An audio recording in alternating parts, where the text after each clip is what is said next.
Lidl are taking share from the traditional supermarkets. They're basically hoovering it all up.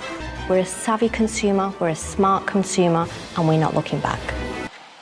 Freshness is a huge concept for Lidl, and that's how they differentiate themselves from competitors. 90% of their products are own-label brands. They focus on price, price, price. Lidl really capitalise on the consumer psyche when they use similar branding to a market leader.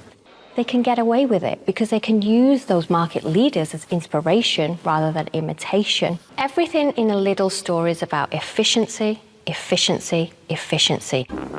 If you notice the barcodes on their products, they're huge barcodes which take up all of the packaging. These barcodes allow them to do that.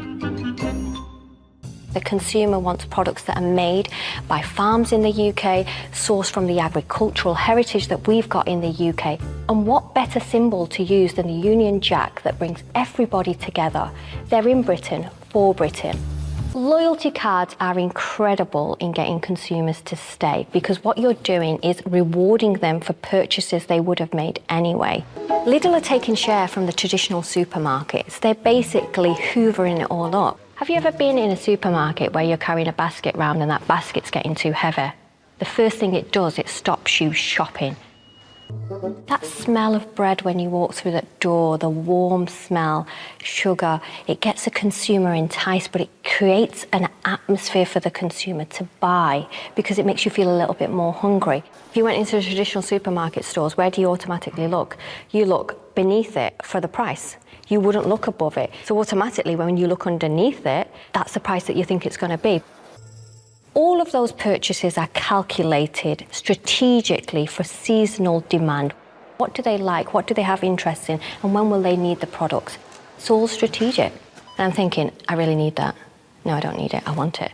Until I'm convinced that, no, I actually need it. And then when you get home, I really didn't need it. Because you didn't expect them. They're unplanned purchases. So you're in this situation where you're like, if I leave it, I won't get it because it's not going to be here when I get back. So the fear of missing out is such a punishment for you that you just stick it into your basket and off you go and buy this product.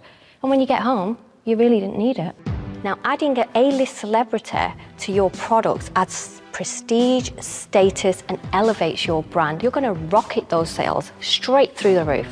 Lidl's game plan is to open as many stores as they possibly can, whether that's in Scotland or all the way down to the south or every single place in between. They need a store for consumers to shop in because they only trade through stores. Not anymore. They're now going to the more affluent areas. More stores means more customers. More customers means more money through the till.